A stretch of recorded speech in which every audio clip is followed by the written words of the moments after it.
আজ প্রায় অনেক সকালে ঘুম থেকে উঠেছি, মা ডেকে দিয়েছে। মা আগের দিনই বলেছিল যে কালকে সময় সময় উঠবি, অনেক কাজ বাজ করতে হবে।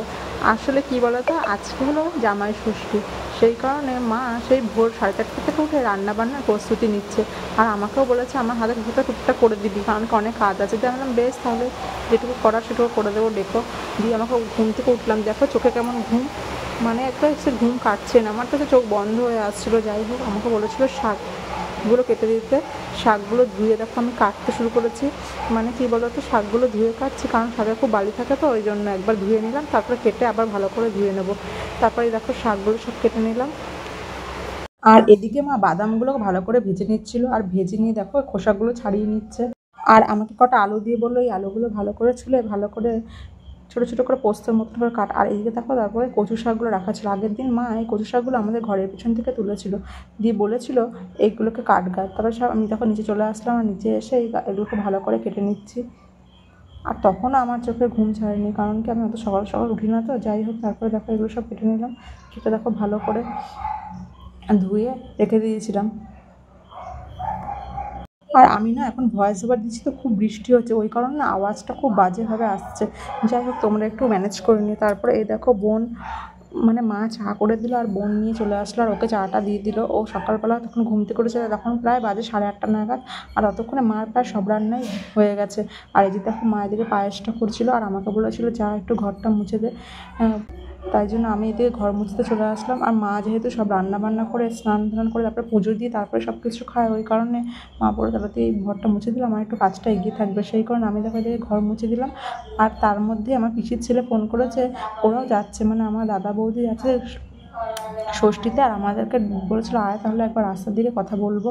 আর দেখো সেই কারণে ও ফার্স্টে গিয়ে দাঁড়িয়েছিল, তারপরে আমি গিয়েছিলাম। আর এই দেখো দাদা আর বৌদি দুজনা, যেহেতু ওদেরও বেরোতে বেরোতে অনেকটা দেরি হয়ে গেছিলো, সেই কারণে ওরা ঢোকেনি, রাস্তা দিয়ে দেখা করেই চলে গেছে।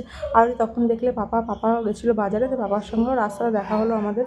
তারপরে এই দাদা সকাল সঙ্গে দেখা করে চলে আসলো স্নান ধান করে সকালে ব্রেকফাস্ট করতে। আর সকালে আজকে ব্রেকফাস্টে ছিল লুচি, পায়েস, ঘুগনি আর 2 রকমের মিষ্টি। ও এদিকে খাচ্ছে, আর আমিও বললাম তাহলে ঠিক আছে, আমিও স্নান ধান করে রেডি হয়ে নিই। আর ও এদিকে খেতে খেতে আমারও তাহলে রেডি হয়ে নেওয়া হবে। তারপরে এই দেখো আমিও রেডি হয়ে নিয়েছি। এরপর ওর খাওয়া হয়ে গেলে আমরা যাব বাজারে। যেহেতু আমরা আগের দিনকে এসেছি, তাই জন্য আমরা আসার সময় বাজার করে আনিনি। তারপর চলে আসলাম ঠাকুর ঘরে। আর এই দেখো মার পুজো দেওয়া হয়ে গেছে।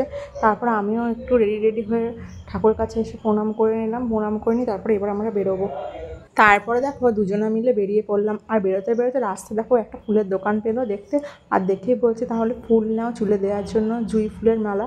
কিন্তু আমি জুঁই ফুলের মালাগুলো দেখে দেখলাম মালাগুলো একবারে শুকিয়ে গেছে। তারপরে ও বললো তাহলে এই ফুলটা নাও। তারপরে ওই ফুলটা কিনে দিল। তারপরে এই যে দেখো আমরা এইখানে ভালো বাজারে কোনো ফল টল না পাওয়ায় চলে গেলাম টোটো করে বুদবুদে। আর এই যে দেখো বুদবুদ থেকে নেমে পড়েছে। আর আজকে সেদিনকে যেহেতু রবিবার ছিল, তাই জন্য দেখো কত লোকজন, মানে আজকে হাটবার। আর এই যে দেখো শসা নিতে চলে এসেছি।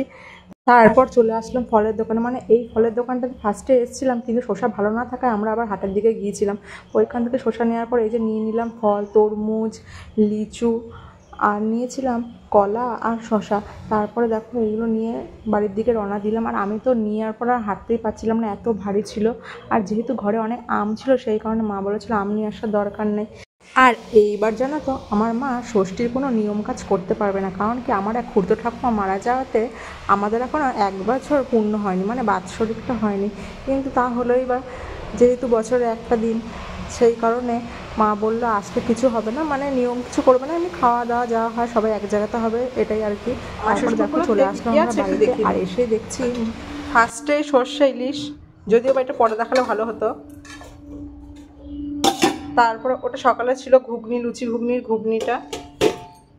আর এদিকে আছে ভাজা, ভেন্ডি ভাজা, শাক ভাজা, তিলের বড়া ভাজা, আর এদিকে আলু ভাজা আর পটল ভাজা। আর এইখানে আছে ইলিশ মাছের মাথা দিয়ে কচু শাক। আর এই যে মুগ ডাল। আর আছে, ও এটা তো পায়েস, আমি ফার্স্টে ভেবেছিলাম ভাত। যাই হোক, এই দেখো পায়েস। মায়ের সব রান্নাই প্রায় হয়ে গেছিলো।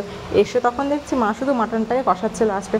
আর এর মধ্যে দেখো মার সব কাজও কমপ্লিট, আর তার মধ্যে দেখো পিসিও আসছে, মানে পিসিদের আস্তে আস্তে অনেকটাই প্রায় দেরি হয়ে গেছিলো, প্রায় 12:30 নাগাদ। যাই হোক, তারপরে দেখো পিসি চলে আসলো আর আমি ব্যাগটা নিয়ে নিলাম।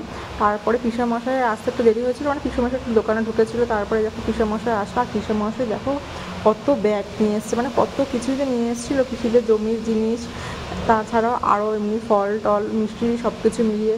তারপরে দেখো মা, বোন, আমি সবাই পিসির সাথে প্রণাম টনাম করে নিয়ে জল টল দিলাম। আর এদিকে দেখো মা চলে আসছে না আছে বার করার জন্য, মানে পিসি বললো যে সব কিছু বার করে, ব্যাগে যা কিছু আছে চাপাতে নষ্ট হয়ে যাবে। যাই হোক দেখো নিয়ে এসেছিলো বড় এক বোতলে দুধ, তারপরে গাছের আম, আর নিয়ে এসেছিলো লিচু।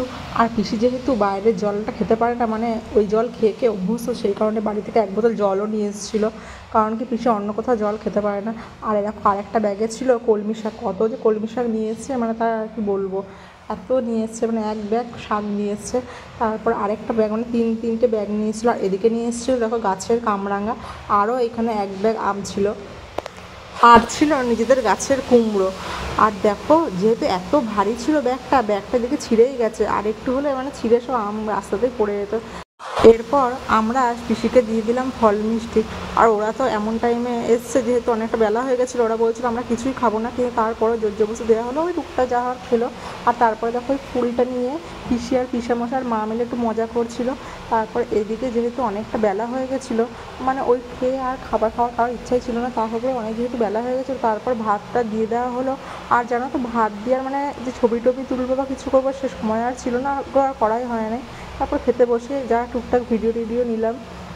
এই দেখো পাপা, তারপরে ও আর পিসেমশাই তিনজনে মিলে খেতে বসে পড়েছিল, আর আমরা সবাই মিলে পরে বসেছিলাম। আর সবাই মিলে বলছিল তুই তো ভালোই ভিডিও করছিস সবার, তা তুই নিজেকে একবার দেখা, সেই কারণে দেখো আমি আমাকে দেখাচ্ছিলাম। তারপরে ওটা তখন পাশ থেকে কে যেন কি বলছিল, আমার এই মুহূর্তে মনে নেই, সেই কারণে আমি খুব হাসছিলাম। আর এদিকে দেখো এদের খাওয়া প্রায় শেষের দিকে, এদের তিনজনের খাওয়া হওয়ার পর আমরাও বসে পড়েছিলাম খেতে, আমি, মা, পিসি আর বোন চারজন একসঙ্গে বসছিলাম।